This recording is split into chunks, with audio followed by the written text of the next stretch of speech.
Hey, I'm Alex Backus, and you're listening to Movies That Don't Suck and Some That Do.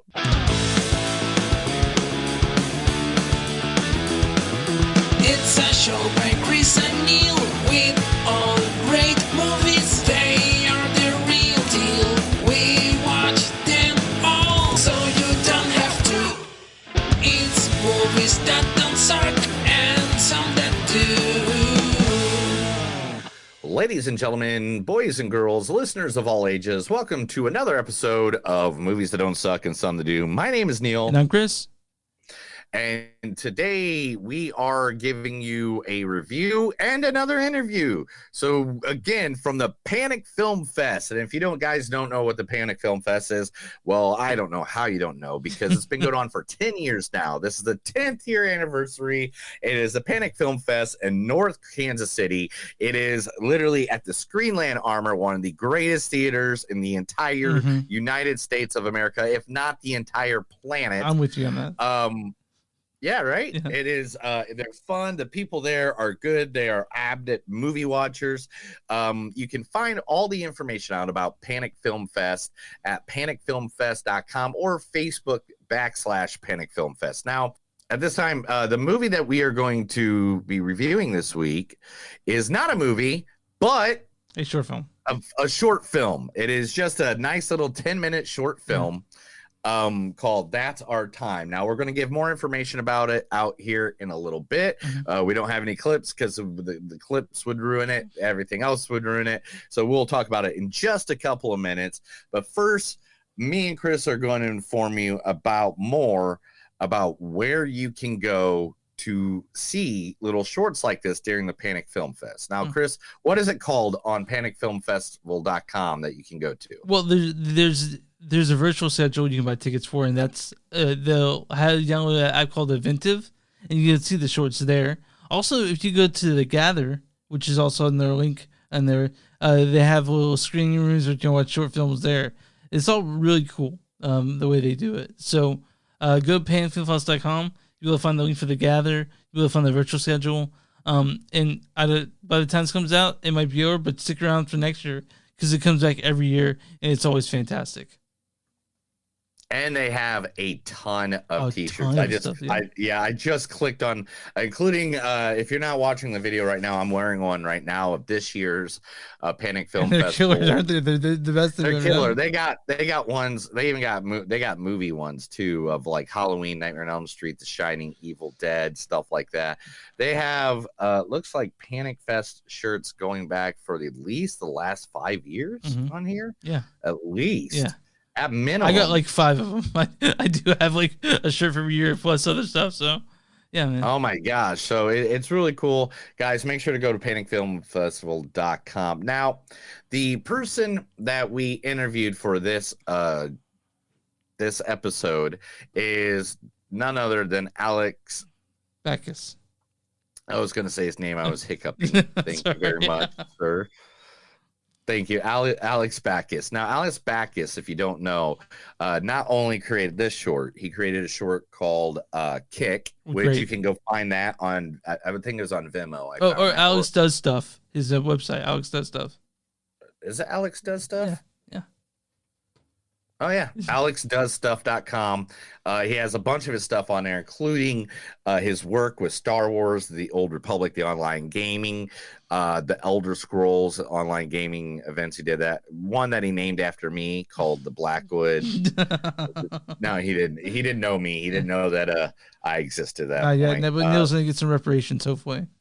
Yeah, things for Shark Bites and other game trailers he's done and stuff like that. And That's Our Time. I'm guessing after it does its rounds, it'll be on there. Yeah, sure. It'll be on this site as well. Now, if you don't know about Alex he hails from originally from Northern California, now he resides in the smog of Southern California. Alex has been a working creative in Los Angeles for many years, almost 20 years now, from his early days of performing at improv in both underground theaters and comedy staples like the Second City and the Upright Citizens Brigade. Alex applies the core philosophies of his time on stage into his work and his award-winning writing and directing. Now, the movie that we're talking about, or the little show. I don't want to use the word little. Yeah, because it's not little. It's a short. Yeah. But the short that he records is it's called That's Our Time. Chris, tell us the information about it. So it's directed by Alex Backus, and it's also written by Alex Backus, and is the writing part of Josh Callahan. This stars Marquis Richardson as Danny, Deborah Wilson as Dr. Miller. It also has Sarah Umini as Monica, and Josh Callahan shows up in this as Doug. And then there's David Alfano as Kevin. Why don't you read the storyline for this one, Neil? Oh, I love the storyline for this one. I'll be more happy. Danny is unable to make connections with the people in his life. Now his sympathetic therapist tries to help him realize that it's more important to focus on the time you have left than the time you've already spent. So I don't want to talk too much about this because it's 8 minutes. It's like 10 minutes. You can watch it, and it's what time we're spent. I love the way it looks. I love the way it feels. I love the dialogue. Marky and Deborah did an amazing job. The chemistry is immediate.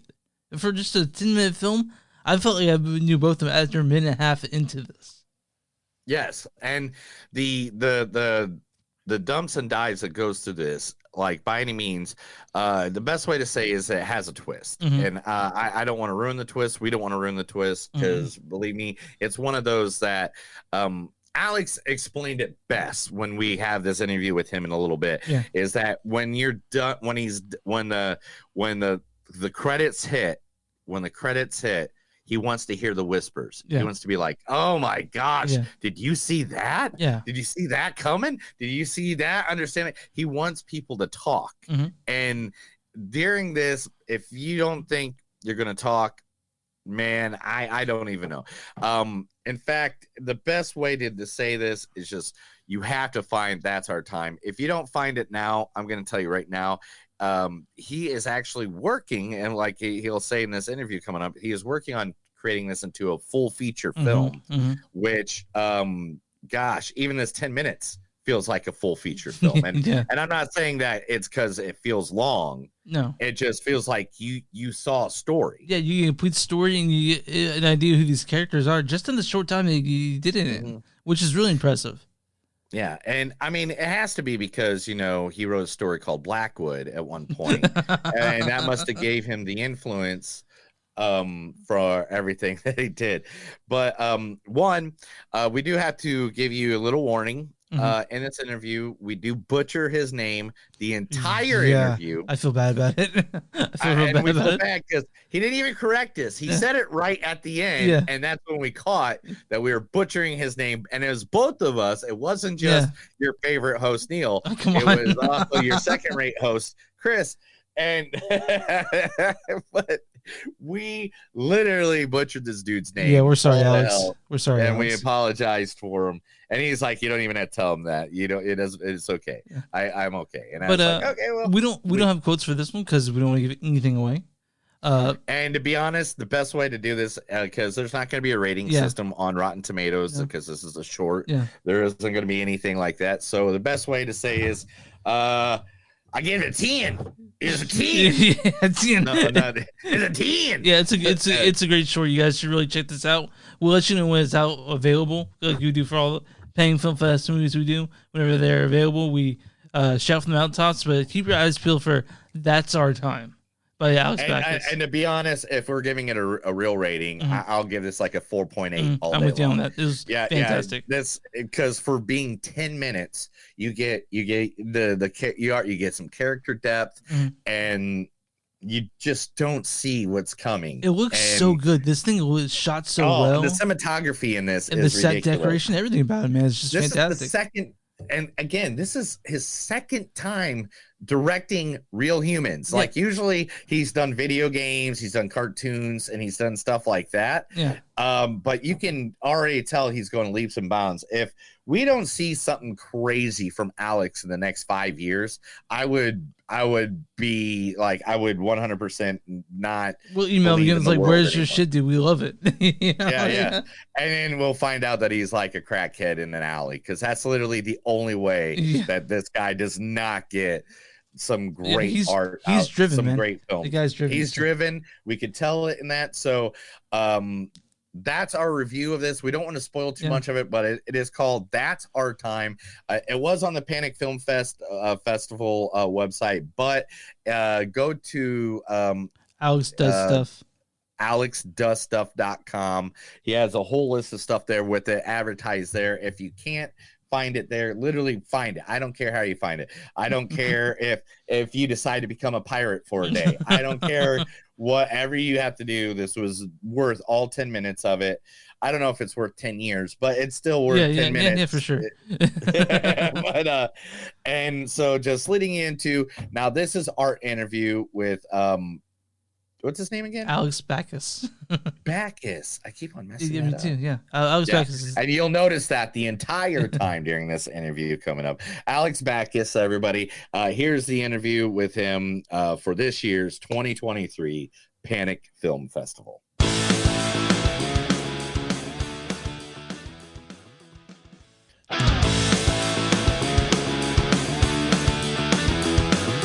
It's a show by Chris and Neil with all great movies. They are the real deal. We watch them all, so you don't have to. It's movies that don't suck and some that do. Ladies and gentlemen, boys and girls, listeners of all ages, welcome to another episode of Movies That Don't Suck and Some That Do. My name is Neil. And I'm Chris. And today we are continuing our road of coverage of the 10th anniversary of Panic Film Fest. The Panic Film Fest is one of the most premier horror festivals in all of the world. It introduces viewers to everything from Hollywood blockbusters to new independent films and a vast variety of shorts as well. Make sure to grab all the information you want on their website at panicfilmfest.com, or you can check them up at Facebook/Panic Film Fest. You can go to everywhere to their virtual world where you get to play around in like an 8-bit world. It's like being in a, what's the best way to say it? Like an MMA for a 8-bit arcade, I guess. I mean, I don't know. It's isometric. It's like if Nintendo did the Sims. It's like if Nintendo did the Sims. That's right, yeah. Now, today, continuing our road down the Panic Film Fest, we are... Today, listeners, we have a good treat for you. He is a creator of Shark Bites. This man has created such online gaming stories as Elder Scrolls Online, High Isle, and Blackwood, Deadlands, and Damnation, Star Wars Old Republic Disorder. Also, the creator of awesome and very brutal short called Kick. He is here now to talk to about his new short film featured at this year's Panic Film Festival. That's Our Time, the story of a man who's unable to make connections with people in his life. His symbiotic therapist tries to help him realize that it's more important to focus on the time you have left than the time you've already spent. The one, the only, Alex Becks. What's up, guys? You are right. You are a serial researcher. That was impressive. Good job. Good job. Yeah, you did your research. Everyone gets gold stars. You know, I was also going to mention that you were also a Second City before too, because I've gone to a lot of Second City when I was back in Chicago. I used to go there, watch a lot of great improv shows there. So, I mean. Yeah. Awesome that you got to be a part of Second City. I mean, to me, I mean, I moved to Los Angeles when I was 18 years old, and the first thing I did was get into classes at the Second City in Hollywood. That was like, as a kid, I had a coffee table book with all of these like 90s Second City alumni on it, and I was like, I want to do that. I want to make people laugh. Well, you definitely been doing that, but also scared because I watched your kicks, your short kick, and of course this new one. That's Our Time, and they're both great. They're both amazing. So yeah, I mean it's an easy jump from comedy to horror. They're not different. They're not that different, surprisingly. They're just someone falling down the stairs and like Benny Hill cracking their neck and getting up and going about their day is funny. Someone falling down the stairs, cracking their neck and just staying down is horror. So, yeah. So, like, how did the idea of That's Our Time became? Because to be honest, it is like to to be honest, to me, it almost lends itself to be like, you can make that like a 5-hour movie, like, because the story is so great. And if you don't pick up on the aspects of it, and here we're not going to ruin, the twist, but where did the idea of that come for you? Well, I mean, like you said, Second City earlier, my writing partner, Josh Callahan, and I, most of the stuff we do starts off as a sketch that we would think would be funny. If it makes us laugh and we joke around, we will kind of we'll poke at that thread and we'll pull at it. We'll tug at it until we kind of either reveal something that we're interested in pursuing, or if we joke around about something and we forget about it in 3 days, that usually means that it either A, wasn't funny enough, or B, just didn't stick with us. So it's very hard to talk about the short without spoiling it. Yeah. So I can't really tell you what that sketch was. Yeah. But I can tell you offline, and then if any listeners see it and then they want to know what the sketch idea was, I'd be happy to tell them via social media. Okay, but yeah, it started as a sketch, and it just kind of slowly morphed. I mean, we were feeling a certain kind of way, like most people were in the pandemic. We were kind of exploring some of those feelings. I was hit particularly hard with a series of like random tragedies that happened over the pandemic. And I'm 30. Oh boy, I can't even remember how old I am. I'm 37 now. I'm 37.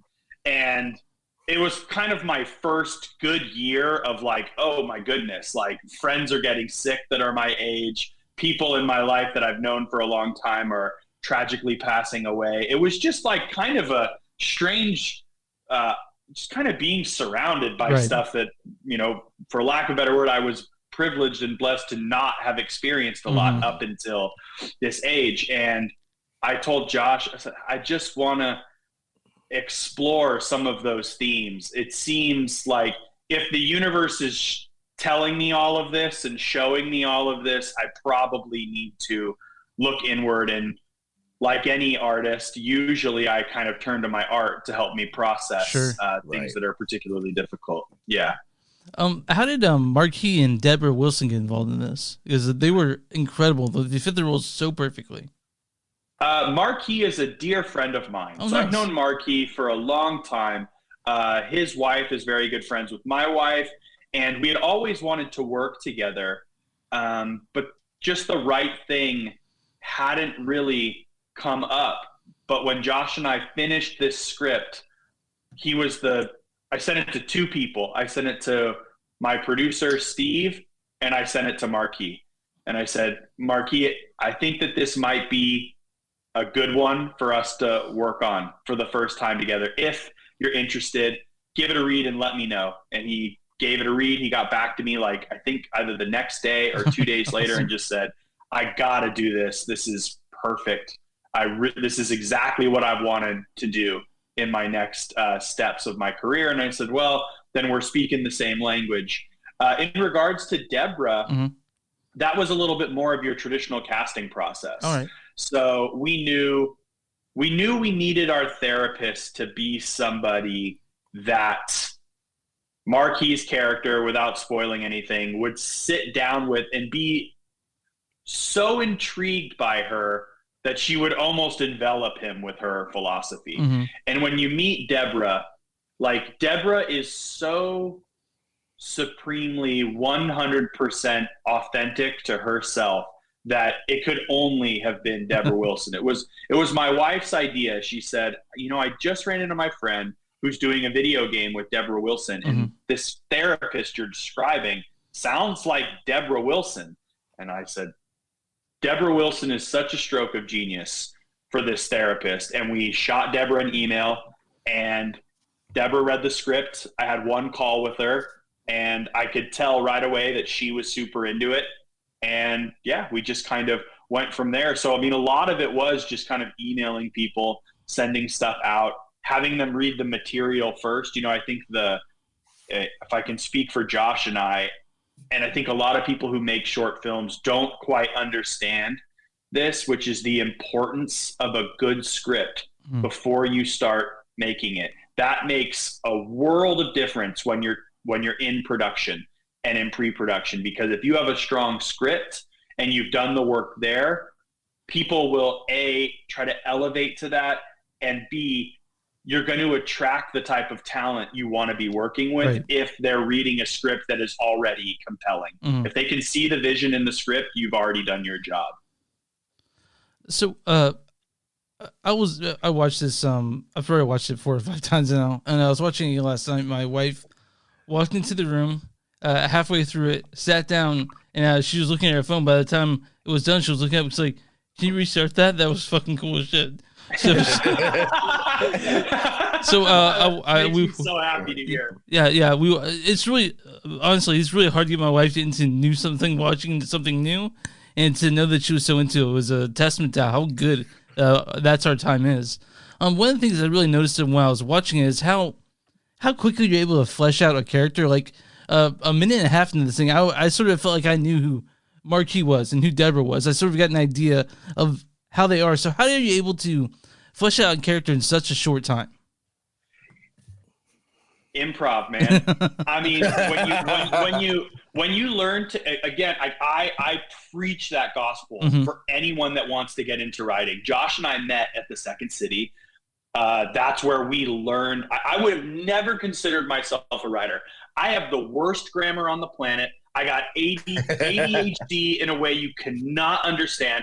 Josh, on the other hand, is an incredibly gifted writer, has incredible grammar, and totally understands structure in a way that I don't. So the two of us, our ideas, and I'm all about, like, how can we do something you haven't seen, and how can we make it visually crazy and weird? And Josh is like, okay, but yeah, what happens, and why do our characters do what they do, and why do they care? And those kind of things mold into what you see. But to answer your question, when you improvise, you have 3 lines to establish that. What the scene partner's name is, you name them, they name you, you say what you're doing there and why you're doing what you're doing.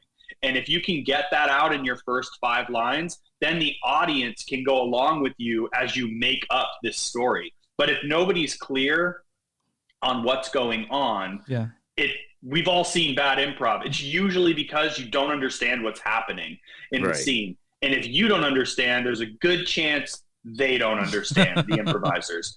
So for me, especially in a short film, it's so important to very, very, very quickly establish the things that we need to know before we get into the story, or else people are going to start to drift. You know, it's like the who, the what, the where, and then the why. And then very specifically, when you're doing a twisty thing, kind of what we're doing, usually you reserve one of those to the end, right? So for our film, without spoiling it, we're probably removing the who, right? Or the why. You know, we're kind of holding back that, and then at the end you're presented with it and you're out because you've learned everything you need to learn about this story. So I mean, it really is just like years of doing live improv comedy and taking those philosophies and kind of attributing them to a short film. Now, not just your short film here, but I mean, you've worked on, some video game storylines as well. One of them I'm probably going to have to sue you for because my name is Neil Blackwood, and I feel like I need to get some what repercussions on some residuals. You need some residuals. Yeah, but so like. The difference between writing, where you got, your ability to just do whatever you want, and I'm saying like Star Wars, Old Republic, or even, Chris, say it for me. Elder Scrolls? What are you talking about? Yes. Thank you. Elder Scrolls. Thank you. I worked 16 hours yesterday, bro. I worked record store day. I worked at a farmer's market. It was a long day yesterday. Anyway, so sorry about that. But anyway, so what's the difference? Do they give you like a guideline when you're working for like the Star Wars universe and like compared to, having your own open ability, or how do they guide you over in like those kind of places? Well, it's all everybody's different. So every client has a kind of a different way of approaching. I've kind of dabbled in all sorts of different places in the video game space. So for Elder Scrolls, I direct and write with Josh these they're almost like lore marketing pieces. So they're like we throw them up for like each new expansion, and it's a way for the player to learn the story really quickly, kind of understand what's going on, and decide whether they want to dive into the game. So for something like Elder Scrolls, like their lore is baked in. So their lore team, they tell us what it is, we ingest it, digest it, and then we kind of like figure out how to very quickly in like 5 minutes psych the player up to want to jump into that game. For something like Star Wars, that was like a straight short film that we wrote. Yeah, so like incredible. That was, oh, thank you. We're very proud of Disorder. The Neil Upadhyay, who directed that, absolutely crushed it.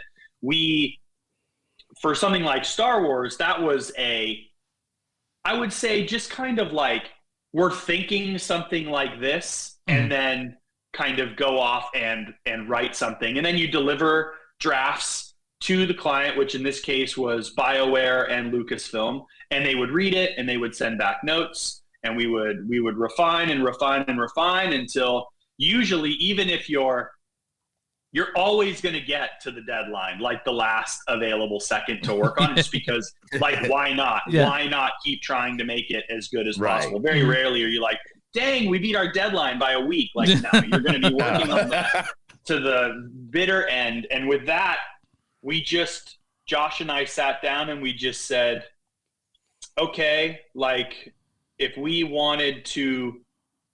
had one shot to work on Star Wars, which I am a huge fan of, I grew up on it. I'm sure like both of you, like anybody who loves film, it's pretty hard to have not been touched by Star Wars in some kind of way. For us, it was, if we get one shot to touch this, what would be cool?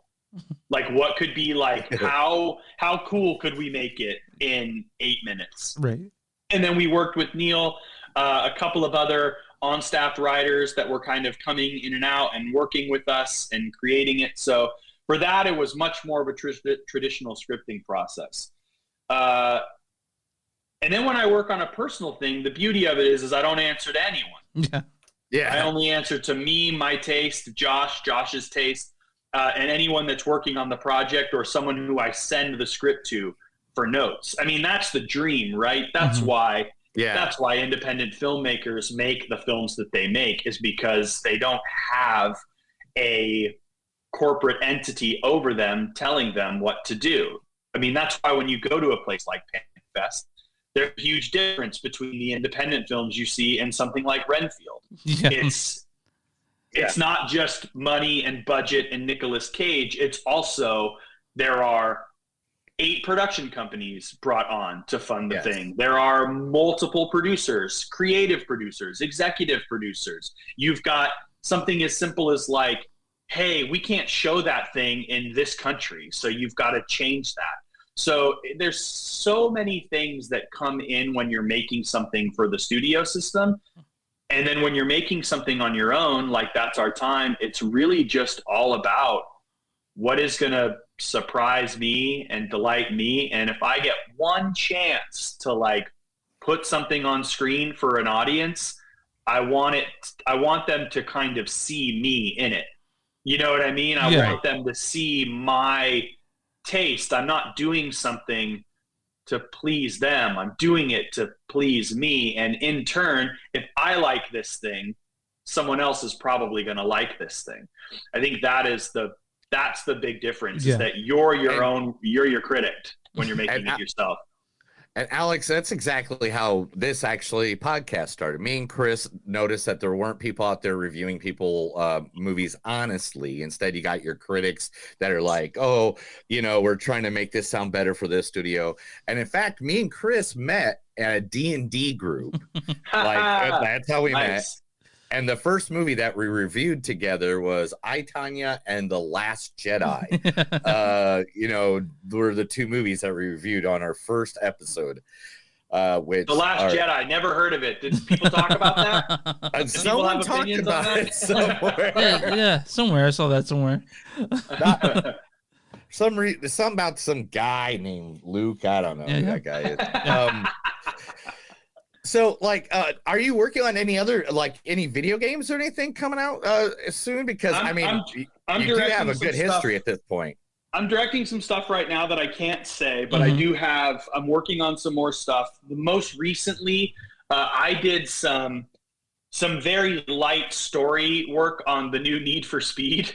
So like I kind of jumped in and did like a bunch of random racer missions and stuff. Like it was fun. Like I wouldn't call, when you think of illicit street racing, I'm not the person that probably pops into most people's heads. So, that was super fun.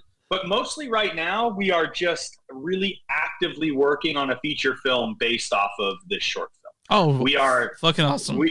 We are trying to get a killer script written and get a feature of this thing made. And we've got some interest. We've got some momentum. So that's the big task right now. That's awesome. I'm really happy to hear that. So when it comes to, you're probably a gamer, right? Yeah, I mean, I would consider myself someone who plays and likes the video games that I like. Yeah. I wouldn't say, like, I'll watch every movie that comes out. Yeah, sure. I'll engage with most every TV show. I will not play most every video game. I will play a select few. So what's your shit when it comes to playing video games? What do you love? I'm actually right now playing the Resident Evil 4 remake. Me too, because the original Resident Evil 4 is my favorite video game. It's a great choice. So an easy one to jump into. I've played both of The Last of Us. Oh, yeah. I played a ton of Destiny. I played. Oh my gosh! It was like a sickness. I had to stop. I had to stop. I thought I was going to get divorced from my wife at one point because of that game. It's like I got to make my guy. I got to get him up there. When you were doing your research on me, you'll notice there's like a 2-year gap of doing work. That's because I was playing Destiny. I was so addicted to it. Yeah, that was a fantastic game. I loved it, but obviously, like, it got to the point where had to put that one down. And note, a bunch of my friends still play it, still love it. I had to kind of choose: do I want to play this, or do I want to try to write more and focus more on my art? And that's why I had to uninstall Stardew Valley off my Switch.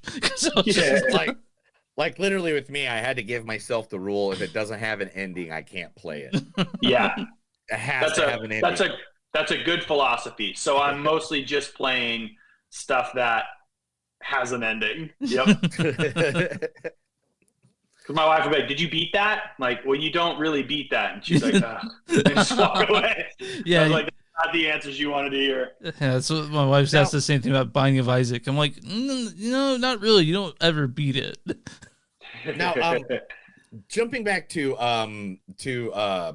That's Our Time. This the cinematography in that is just, I mean, the colors are and the bright. Set decoration, all that stuff is incredible. Like, was that more of Danny's influence into that, or was that more of your vision, or because I love how the colors just pop in that short. Totally. Yeah, I mean, I think it's definitely a collaboration. Mm-hmm. Like when I first approached Danny, I said, okay, this is what I'm thinking. We've got 2 color worlds. We've got, I definitely want to shoot it on anamorphic. I have a shot list. This is what I want to do. And then Danny kind of takes in what my vision is, and then he figures out the best way to achieve that as a cinematographer. So the images you're looking at on screen, Danny crafted them, but they were in my head, if that makes sense. Mm-hmm. So like, it's a good hybrid. Like, I could never achieve something that looks as good as what Danny achieved. Like, he is a brilliant cinematographer. But like, in terms of like colors and kind of what we're seeing in each room and what the production design looks like, I'm sort of the center hub of that bike wheel. And then all of my department heads kind of spoke off Like they all kind of reach off and we make this wheel and then we roll together. So Elizabeth, our production designer, I kind of told her what I was thinking. She put together a mood board. I told her I like this, I don't like this. And she goes off and she gets those things. We location scout. Everything kind of moves together all through kind of the vision that's in my head. And this vision was in my head as we were scripting it. Oh, cool. Like what you're seeing is what it looked like in my head while we were writing it. It always looked like that. So it's just a matter of trying to achieve that every step of the way. And everybody's kind of servicing that vision. I'm very, very happy and proud of the way that the short film looks and how it turned out. It was like very important to me that it just be a striking image to look at. Otherwise, like why do it? Yeah. Like, you know, like for me, that's such a thing. Like when I'm watching movies, I care so much about the image that's being shown to me. I mean, movies are light and sound. Those are the two things, the image and the sound. Those are so important to the craft. And if you don't take those things and those parts of the craft seriously, it shows in the and that's not saying like don't get out and make stuff if you don't have a cinema camera. That's not at all what I'm saying. You should be practicing, you should be honing your craft, but you should be caring about all of those things as much as you can possibly care about them, pending your budgetary restraints. They're the most important things. Story, the visuals, and the sound, like those three things make up the art form. And if you're skipping steps, it's going to show when it pops up on the screen. Now, the short, now again, like I said, we've been going deep diving into what we can find on the interwebs of you. By the way, you haven't updated your Facebook since 2019. Just want you to know that. Technically, here's the truth about that. That Facebook has been deactivated. Oh, wow. But some of these film festivals have like Facebook groups. So I was like, all right, I guess I'll undo this and I'll join a Facebook group. Now that you reminded me, I got to go deactivate it right after this call. I'm going to go deactivate my Facebook. I hate Facebook. I truly hate it.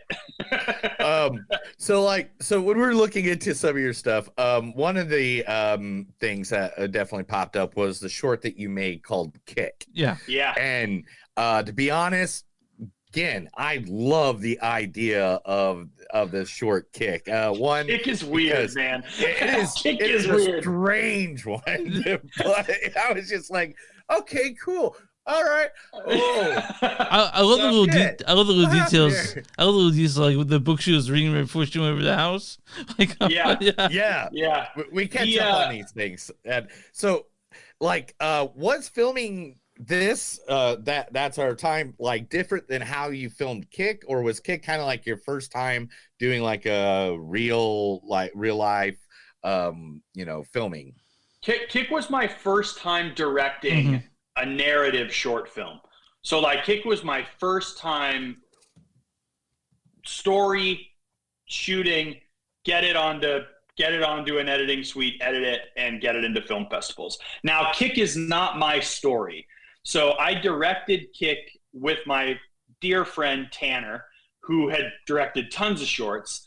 And originally he was like, hey, I kind of want you to be in this.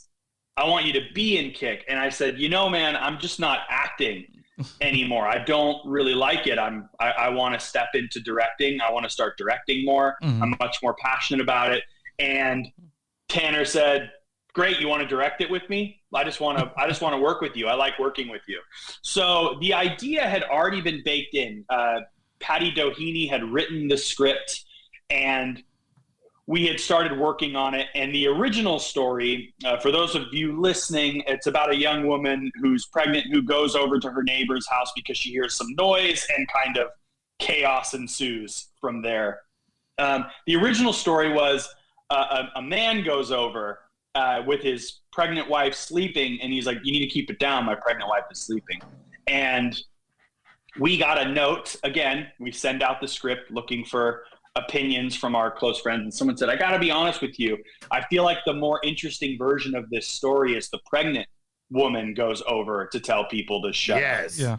And that note came from Sam Sheckman and my wife, who plays Paige. My wife plays the woman. They both said it, and we went, that's pretty good. So like we went off, rewrote the script, and then shot Kick. Kick was harder in some sense because Kick has so much more blocking and so much more things going on in it. Like the story is much stranger than That's Our Time. I think That's Our Time is twistier, but like, and a little bit more of a thinker than Kick is. Kick is kind of just insanity. A lot of so it. the real difference, I think, between the two of them just was like the sheer amount of shots we needed to achieve for Kick versus That's Our Time. That's Our Time was much more of an, like, get these actors in a room and let them cook, whereas Kick was like, okay, we got that. We got to move on. We like need to move on right now because we're falling behind. I mean, yeah, I loved Kick and I love That's Our Time. I was really impressed. For some reason, when I got the email, it went straight to my spam. For some reason, and I checked. I'm like, why didn't I see this before? You know. Yeah, Kick reminded me of this time I got invited to a party. I walked in the door and I was like, no, this ain't the party for me. I gotta go. That's what it kind of reminded me of when the pregnant lady realizes what's going on. Yeah. Oh, it's like, I feel like we can spoil Kick because it's not on the festival. She basically goes over to her neighbor's house. She thinks they're having a party, but it's like a crazy BDSM, like dominatrix fucking night with these like old people just like whipping each other. And then like this big dude in a giant GIMP costume like chases her around for like 10 minutes. It's wild. Yeah, it's just strange.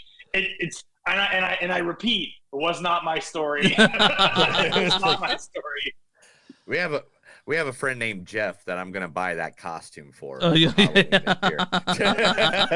Dude, I think it's on Amazon. I think we just looked up like 3XL GIMP costume. Like, you can get it tomorrow. Jeff Bezos will drop it off. All right. Sounds good. Oh my god. So, as a director, what do you think is the most important quality to possess that would win to being a director? Like, what's the most important place to start, or what's the most important thing like to think about when you're directing? Like, what do you think a director needs to have before they start directing? Taste. Yeah. Like, I think it's really that simple. Mm-hmm. Like, you have to have opinions. Yeah, sure. And you have to have thoughts. You have to know what you want. You have to have a vision. Mm-hmm. And if you can't create that vision, it's going to suffer because everybody's looking to you to have that. It's not your DP's job to know what the image looks like. It's his job to help you achieve what you want that image to look like what I was saying for Danny. It is not up to my production designer to go design everything because they don't know what the actors are doing. Right. Are they standing up? Are they sitting down? Are they running? What's the camera doing? Are we going to even see this wall, right? We're not even going to see that wall. Don't set deck it. So there's this kind of like, there's a balance. It's really as simple as like, ever since I was a kid, I always thought I just kind of had quirky taste and I was into weird stuff. And I think people recognize that in me.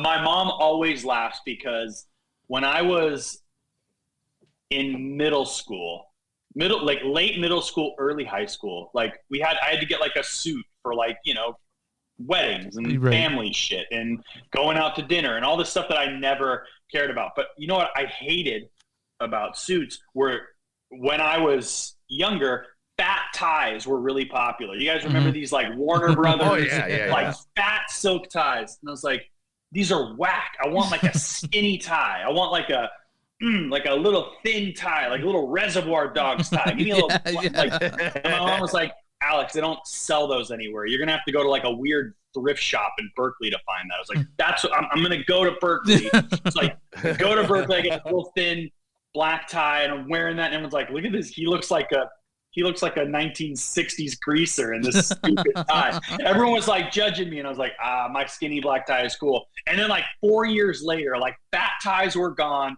All you could buy were skinny ties. I'm always left. She's like, you in that fucking skinny tie. Like, everybody, you had to have your skinny tie like 5 years early. And I think that is like, that's like the little secret is just kind of knowing what's going to be a thing or what's the thing, and kind of being super interested in what all these different artists are doing and kind of engaging with it. That's why Panic Fest, I'm so happy we got into Panic Fest. Yeah. Because when I look at Panic Fest, I'm like, this in like 4 years, I was telling the programmers this, is going to be like the biggest genre festival in the country. Yeah. You can feel it. It's like they take everything super seriously. The branding's amazing. The selections are great. The theater is really cool. And the audience is super engaged. Like all the things you need for a successful film festival, they're doing in spades there. So for me, I think that's the most important thing as a director is just really love the things that you love and try to harness what you like about them into kind of a forward vision as an artist. I tell everyone my favorite time of year is Panic Fest because it's it's such a blast. I go every year, and these past few years we've been lucky enough to be able to cover it as a press. You know, we've been going to that since before then. He's been going for years, and we've been covering movies from it for just shits and giggles until they're finally like, hey, you want to be press for us? And it's like, for sure. When I used to live in Kansas City, it would have been easier. I live in Tulsa, Oklahoma now. So it's like, a 5-hour drive to try to get up there. And plus I work in local radio here. So it's like, it's hard to just be like, hey, I can go to a whole week in Kansas City to hang out. Now, do you have any? Well, no, you told us you could. There's stuff that you're working on. You can't really tell us about. We write down all our questions and send them back and forth to each other, so we're on top of stuff for you. What advice? Okay, so one of my favorite questions to ask every person that we get to talk to, especially directors and writers here at the Panic Fest, what advice can you give to up-and-comers that are just starting off, that are just like, man, I'm having a hard go of it, but what's the best advice you can give to new up-and-comers trying to break into the industry? Totally. I think the first big one is that it's a numbers game. Just stick it out.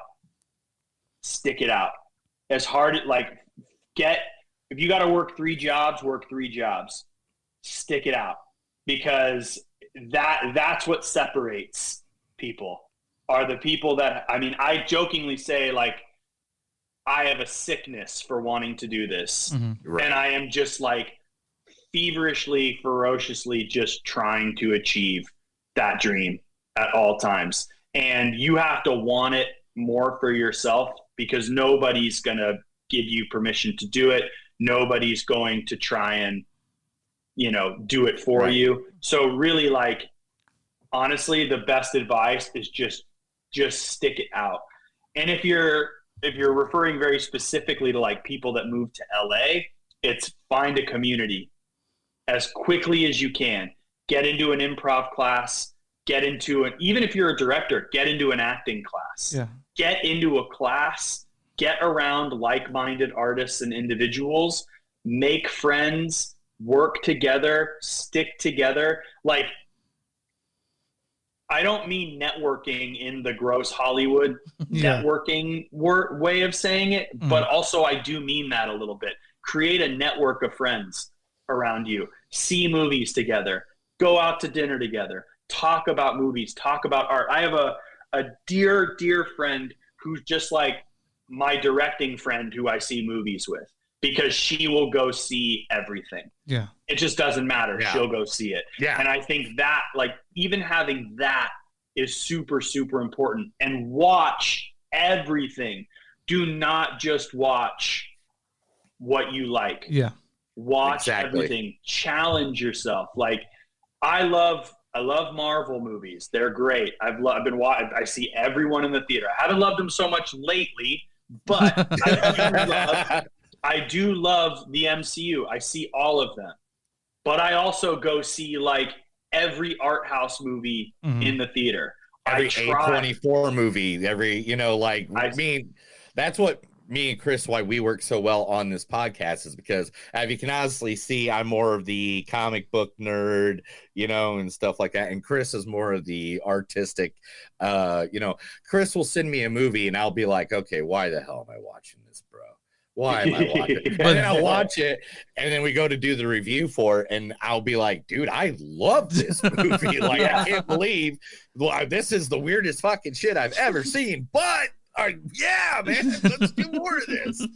And so that's what I like about having that counteractive. I absolutely love what you're saying here, because literally me and Chris's love of movies. I used to live above a one-screen movie theater in a small town in Indiana. He used to, he grew up in Texas playing in a punk band. Yeah. Like we're like literally other sides of the coins on so many aspects of what we like. It is, he likes a ska band, and I'm like, I like death metal. Like it's like the opposite. I mean, listen, but I that's the other thing I didn't even really talk about. I mean, a lot of what you're seeing in That's Our Time and like kind of the hustle comes from my years of playing in punk bands. Oh yeah. It's like punk bands just do it themselves. Oh yeah. Like there's nobody out there is like feverishly desperate for more music from a punk band. Like only people that love punk and love that band want more of it. So, I grew up in Northern California, and a big thing in Northern California, the Northern California punk scene, is just DIY. Just do it yourself. Just do it until someone starts asking you to do it. And that has kind of always been my approach. I just make shit and I see what sticks. So yeah, I mean, that's a punk music is a great thing to point independent artists to and be like, 100%. You can treat your films the same way these punk bands treat their music. Daniel O'Connor, who did the music for That's Our Time, he's in a band called 4 Year Strong. Oh yeah. And him and I hit it off because just like we both loved movies, and he said, "Oh, I want to try doing music sometime." And I went, "Hey, I just finished a short. You want to do the music?" He said, "Yeah, I'll do it. No sweat." Awesome. So like, get out there, meet people, network and engage, and figure out what you love, because people will come through for you. They'll help you out. So I always ask this question, and Neil hates it when I ask it, but I'm going to ask it anyway. This question. I literally hate it. And it's a hard question to answer. So what is your favorite movie? See, how do you say your favorite one movie? Like, if you say your top 10, I get that, but like your favorite movie, it changes, man. Well, I'm not gonna tell you. Right, I tell you what my favorite movie is right now. Yeah, that's perfect. Yeah, there we go. Yeah, right now, if you ask me what my favorite movie is, I would say Kill Bill: The Whole Bloody Affair. Yeah. Oh yes. So that's what I would say. I would say I count them as one movie. Yeah. So both of them together make my favorite movie. Movies that get that, like, have achieved favorite movie in my life: E.T., Ghostbusters, that's for sure. Back to the Future, The Last Black Man in San Francisco, the Royal Tenenbaums. You can see the inspiration from that, right? Oh yeah, 100%. Yeah. The symmetrical aspect of That's Our Time has a real sort of that influence in it for sure. Yeah. You can. I love talking about the influences, because I think they're weird for That's Our Time. When you hear what they are, it's like, oh, E.T.? And it's like, it's there. You just got to look for it. I think E.T., Last Black Man in San Francisco, the Royal Tenenbaums, and Social Network is another huge one for me. I also now, too, like, I kind of, and this is really cheating your question, is now I kind of jump to favorite director. Oh, I'm with you on that. I'm with you on that. I'm a big Fincher fan, big Astor fan now. Even Eggers has done 3 films that they're all amazing. So yeah, I'm a big director guy. Yeah, I'm a huge John Carpenter fan. If you can't tell, right there. Oh yeah, here's a Carpenter thing for you. Somebody gave That's Our Time like a half star out of 5 on Letterboxd, and I was like, oh, that's brutal. And then I saw they gave The Thing a half star, and I went, great! The Thing is the greatest horror movie ever made. What? How? I got nothing for you. I got a good story for The Thing. Just 5 seconds of something. I was working a tattoo convention for the radio station a couple weeks ago, and there was a guy at this tattoo convention getting The Thing poster completely tattooed across his entire back, and the guy was paying the guy $3,000 a day to do this because of how much dark shadowing and all that stuff was. And me and the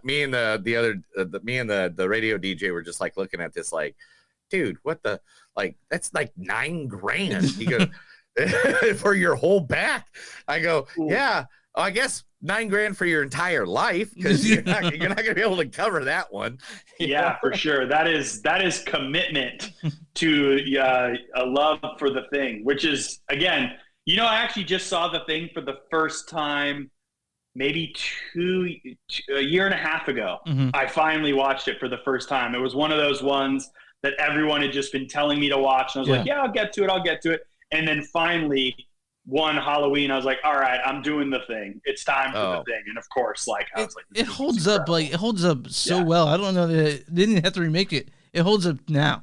The original thing And even like my favorite is They Live, because the whole subliminal messaging behind everything and stuff like that, how that even lives more in today's society, than it did even then in 1989 when they made the film. It's just like, John Carpenter, what a genius. A big round of applause, John Carpenter.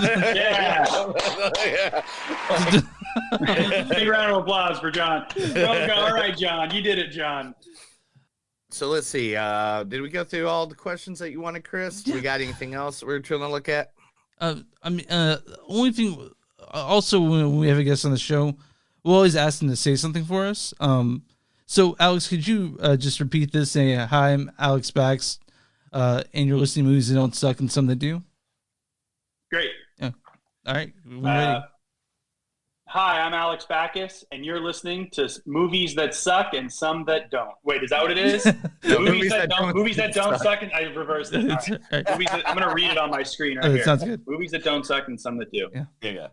Hey, I'm Alex Backus, and you're listening to Movies That Don't Suck and Some That Do. Perfect. I love that. Wait. So I'm going to now, Alex, I'm going to say this. You are a gentleman and a half, so we have been butchering your last name. I'm so sorry. 30, that's okay. 35, 40 Backus, minutes, and you have not. Backus. I've been getting backs my whole life. I'm so sorry. We're so sorry. Sorry. Don't even for a second even think about it. We had already started recording. I was like, I'm not gonna hit these guys with the correction while we record. I'm not gonna do that to them. I'm not going to do that to you. I'm not going to do you dirty. It's okay. With these Panic Fest ones, what we do is we do a review like we normally do on our normal podcast. We don't normally interview people. The interview thing is only for the Panic Film Fest. Sure. So what we'll do is we're going to do like a good 10-15 minute review of, It's Our Time. That's Our Time. Go through some of the That's Our Time. And so we'll apologize for saying your name. Oh, you're both very kind. You don't need to do that. But if you do, I appreciate it. It's all good. It's a running gag in our podcast that I literally get all the names wrong all the time, everywhere. Like, Taika, I can't even remember how many different times I've said his name the wrong way. Taka with Tati, Taka with Kiki, like I. Anything you get something wrong, I mutter the right way to say it into the microphone. Yes. That's amazing. But go ahead, Chris. It was. I want to say thanks for talking so much, Alex. It was a great time talking to you.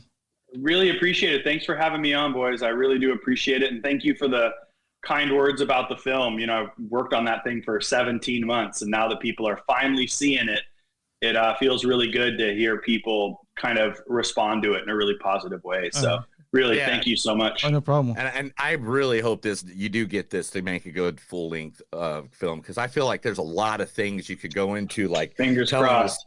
Telling different stories than just the couple that you got, of like where things would reflect and stuff like that, to review it back.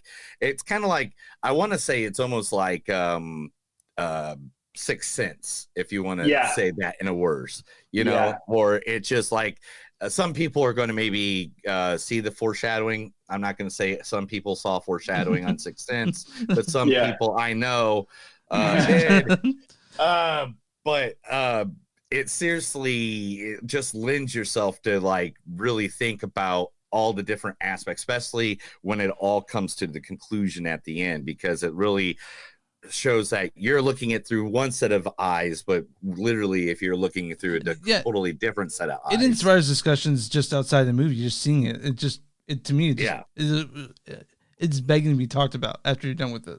And that's why I really wanted, like, there were a lot of main goals, but like one of my big goals was I wanted, when it said directed by Alex Backus, like in the credit sequence, like after he pulls the hood up and we go in and then it says directed by Alex, I wanted to hear people start talking. Yeah.